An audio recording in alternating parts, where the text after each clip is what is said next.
Assalamualaikum warahmatullahi wabarakatuh. Halo teman-teman, kembali lagi bersama saya. Tidak terasa pelaksanaan tes SKD sudah semakin dekat ya. Tes SKD dilaksanakan mulai 2 September dan kalau saya lihat pelaksanaannya sampai dengan Oktober tahun 2021. Nah, agar persiapan teman-teman lebih matang dalam menghadapi tes SKD, ada baiknya teman-teman menyimak tips dari saya yang telah lulus tes CPNS pada seleksi tahun 2019. Sebelumnya, agar saya lebih semangat membuat konten tentang CPNS, teman-teman boleh subscribe, like, dan tinggalkan pertanyaan-pertanyaan di kolom komentar. Dan jangan lupa follow saya di Instagram ya. Oke teman-teman, berikut tips sukses menghadapi tes SKD dari saya. Pertama, atur jadwal belajar. Belajar sedikit-sedikit tapi rutin lebih baik daripada sistem kebut semalam, karena materi tes SKD itu banyak. Jadi pengetahuan kita juga harus banyak, teman-teman. Kalau saya pribadi, karena SKD terdiri dari 3 jenis tes, maka perharinya saya fokus di satu jenis SKD. Misal, hari Senin saya belajar TWK, Selasa TIU, dan Rabu belajar TKP.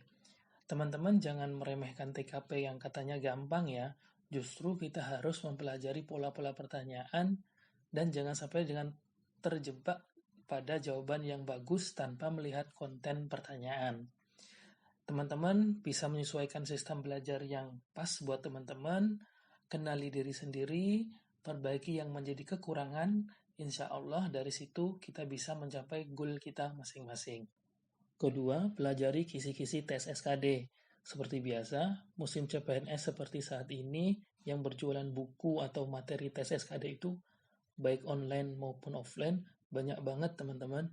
Nah, sebelum membeli, ada baiknya teman-teman mengetahui materi-materi tes SKD CPNS tahun 2021 itu apa saja. Nah, untuk tahun ini, terkait materi tes SKD diatur dalam pasal 36 sampai dengan 38 Permenpan RB nomor 27 tahun 2021. Teman-teman bisa download aturannya dan tahu kisi-kisinya dari situ. Nah, dengan berpegangan itu, teman-teman bisa fokus materi yang dipelajari. Ketiga, rutin melakukan simulasi tes SKD secara online. Fungsi dari kita melakukan simulasi tes SKD secara online adalah untuk membiasakan diri, karena di simulasi itu secara tampilan, durasi waktu sudah mirip dengan tes aslinya, jadi pada saat tes nanti bisa meminimalisir rasa tertekan, grogi, dan deg-degan yang itu justru bisa membuyarkan konsentrasi kita untuk mengerjakan soal-soal SKD. Nah, teman-teman bisa cari website-website yang menyediakan itu di internet banyak banget, teman-teman. Kemudian, teman-teman saya sarankan untuk berlatih membaca cepat dan memahami bagaimana cara mengantisipasi soal-soal yang panjang. Karena dalam tes SKD, terutama di TWK, pasti ada saja soal-soal yang narasinya itu panjang, teman-teman. Jadi, kecepatan membaca, screen membaca itu perlu dilatih. Dan yang keempat, yaitu berdoa, meminta restu kedua orang tua dan keluarga. Usaha tanpa doa adalah sombong, doa tanpa usaha adalah sia-sia. Jadi, padukanlah keduanya dengan tawakal kepada Allah Subhanahu wa taala.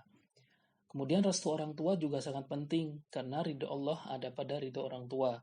Kemudian perbanyak sedekah, bersolawat dan istighfar kepada Allah Subhanahu wa taala karena kita tidak tahu apakah ada dosa yang menghalangi rezeki kita. Nah, itu tadi tips dari saya. Semoga memberikan manfaat dan teman-teman yang sedang berjuang diberikan kesehatan, kemudahan, dan lulus CPNS tahun 2021. Amin ya robbal alamin. Sekali lagi, teman-teman, dukung channel ini dengan like, subscribe, share video ini ya. Demikian, Assalamualaikum warahmatullahi wabarakatuh.